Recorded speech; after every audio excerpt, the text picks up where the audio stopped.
Bíblia é dividida em 73 livros. Quando nós abrimos a Bíblia, nós temos que tomar consciência que nós não estamos falando de um único livro. Nós estamos falando de 73 livros.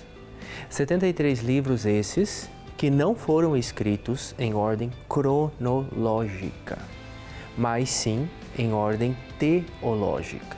Isso é muito importante ter em mente, que a Bíblia ela foi escrita numa ordem teológica. E sendo escrita em uma ordem teológica, isso nos ajuda também a compreender melhor a palavra de Deus. Mas agora a gente também precisa se perguntar, e a Bíblia?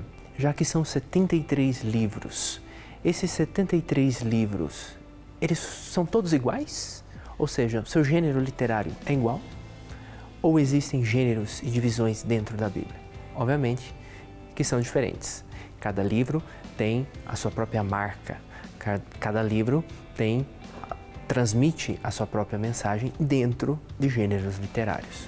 Por isso, nós também, quando vamos pegar a palavra de Deus, devemos saber que a Bíblia está dividida dentro de gêneros literários.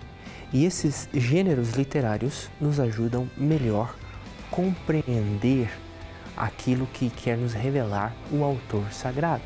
Assim como nós pegamos um livro, e vários livros nós podemos encontrar gêneros literários de romance, de ficção, gêneros de terror, gêneros de drama. Dentro das Sagradas Escrituras nós encontramos vários gêneros.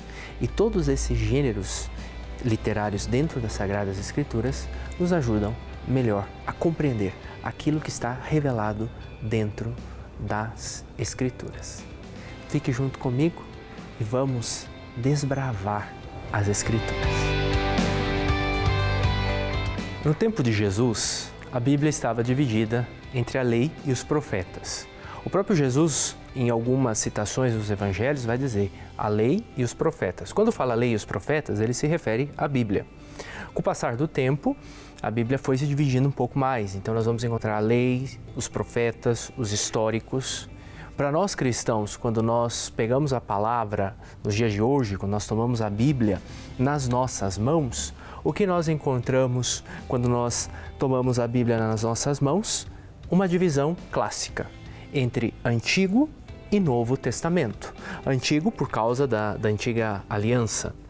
Novo Testamento, nós encontramos então os ensinamentos de Jesus e as cartas apostólicas. Quando nós olhamos para a Bíblia, nós vamos encontrar então no Antigo Testamento livros e também vamos encontrar no Novo Testamento livros que foram escritos no decorrer de muitos séculos. Nós temos o Pentateuco. O Pentateuco são os 5 primeiros livros da Bíblia: Gênesis, Êxodo, Levítico, Números e Deuteronômio. Depois nós vamos encontrar os livros históricos. Os livros históricos, ao todo, nas Sagradas Escrituras, são 16, que conta a história do povo de Deus, desde a chegada até a Terra Prometida, até a revolta dos Macabeus. Então nós vamos encontrar, por exemplo, o livro dos Juízes, os livros dos Primeiros e Segunda Reis, Crônicas, os próprios livros dos Macabeus. Esses são os livros históricos, que vão falando da história do povo de Deus depois que chegou na Terra Prometida. Continuando, nós entramos nos livros sapienciais. Quais são os livros sapienciais? Os livros sapienciais são 7 e eles contêm grandes temas da sabedoria judaica. O livro de Salmos e de Provérbios, por exemplo, são livros sapienciais que ensinam a respeito de Deus, mas que nos falam transmitidos através da sabedoria judaica. Por último, no Antigo Testamento, nós temos os livros dos profetas. É o maior conjunto do Antigo Testamento, contendo 18 livros. 18 livros dos profetas. E dentro dos profetas nós temos uma subdivisão entre os profetas maiores e os profetas menores. Não é que os maiores tenham mais importância que os menores e vice-versa. Significa que os profetas maiores, como Isaías, Ezequiel, são aqueles que escreveram mais. Os profetas menores são aqueles que escreveram um pouco menos, como por exemplo Oséias, Jonas e daí para frente. Isso é o Antigo Testamento. Entramos no Novo Testamento. E entrando no Novo Testamento, nós vamos encontrar de primeira cara com os evangelhos. Nós temos os 4 evangelhos que foram escritos pelos evangelistas, ao qual nós atribuímos o primeiro evangelho escrito por Mateus, segundo por Marcos, terceiro por Lucas e quarto por João. Depois nós temos uma outra obra lucana, que é Atos dos Apóstolos. Como Lucas escreveu o Evangelho segundo São Lucas, o Evangelho da Misericórdia, nós encontramos também outra obra de Lucas, que é os Atos dos Apóstolos. Quem escreveu os Atos dos Apóstolos? Lucas, evangelista. Depois disso, nós encontramos as cartas de São Paulo, que são diversas cartas que nós encontramos nas Sagradas Escrituras e que aí nós conhecemos um pouco mais da teologia paulina, uma teologia bonita, e nós vemos também a importância de Paulo como apóstolo do Senhor.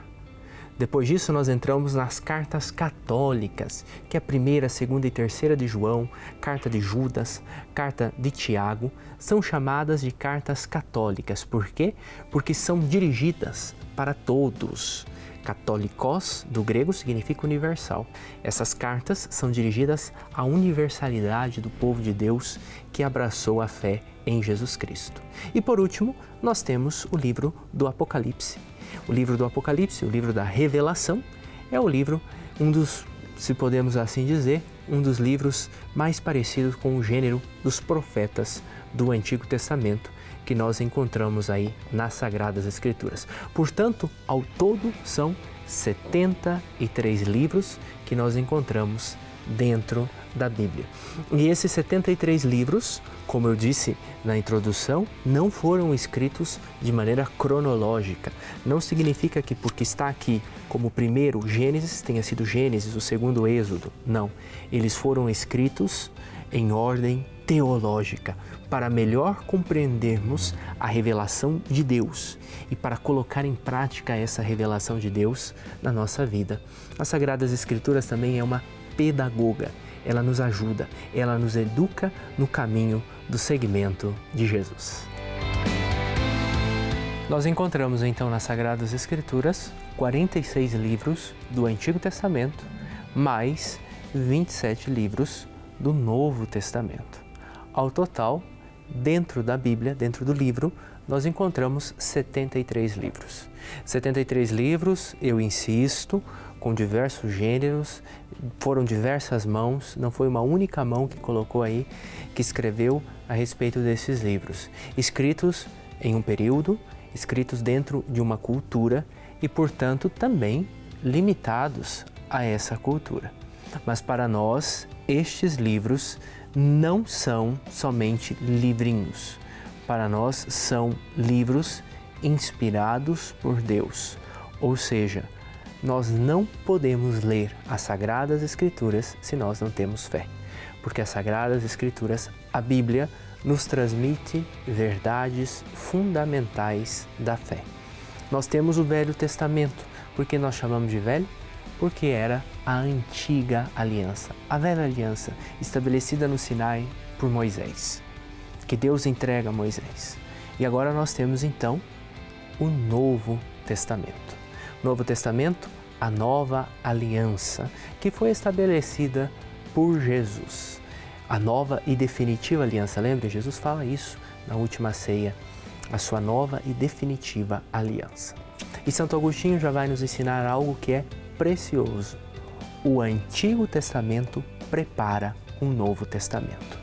Portanto, para nós lermos o Antigo Testamento, para a gente ler a Bíblia, a gente precisa colocar um óculos. Como assim? Sim, nós precisamos colocar um óculos. E esse óculos se chama Jesus Cristo. Antes de ler qualquer trecho da Bíblia, a gente deve ler esse trecho da Bíblia se inspirando na pessoa de Jesus, em tudo aquilo que ele fez, em tudo aquilo que ele ensinou. Do contrário, a palavra de Deus se torna uma espada de 2 gumes que pode nos ferir. Até o próximo Desbravando as Escrituras.